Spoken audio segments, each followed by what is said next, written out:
Can you think of a time where one of your customers refused to pay?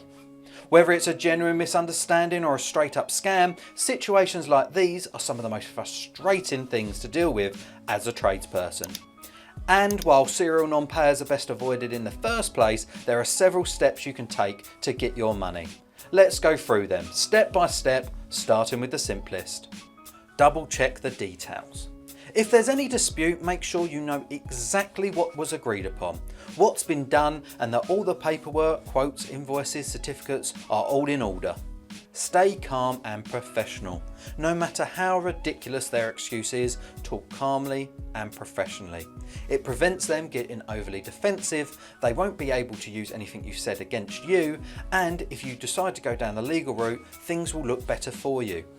Remember to keep track of all your communications. This means emails or written letters, preferably not WhatsApp messages, as these can be edited afterwards. Anything said over the phone or in person should be followed up with as an email confirmation.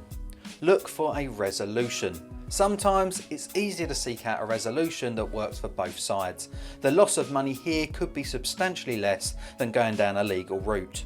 Send a formal letter. If you're lucky, a serious letter can be enough to get the customer to pay up. Print it off to make it look more official and post it to your customer.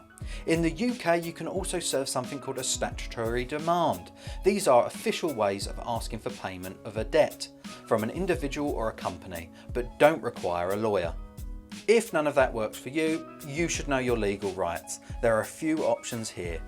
Debt collection agencies, the small claims court, independent mediators, or the money claim online service. If you'd like to know more information about the pros and cons of these, check out our full blog. If you ever have a bad feeling about a customer, it's better to say no. Likewise, if you've already had a bad experience with one, don't work for them again. There are always more customers out there for you to find. Some other great ideas are to keep an organised paper trail. Take photos of your work and communicate with the customer as much as possible, especially if there are any extra or uncertain costs to do with the job. For heating and plumbing businesses, the simplest and easiest way to check off all these boxes is to manage jobs through Gas Engineer software. Check the link in the description for more info. Until next time.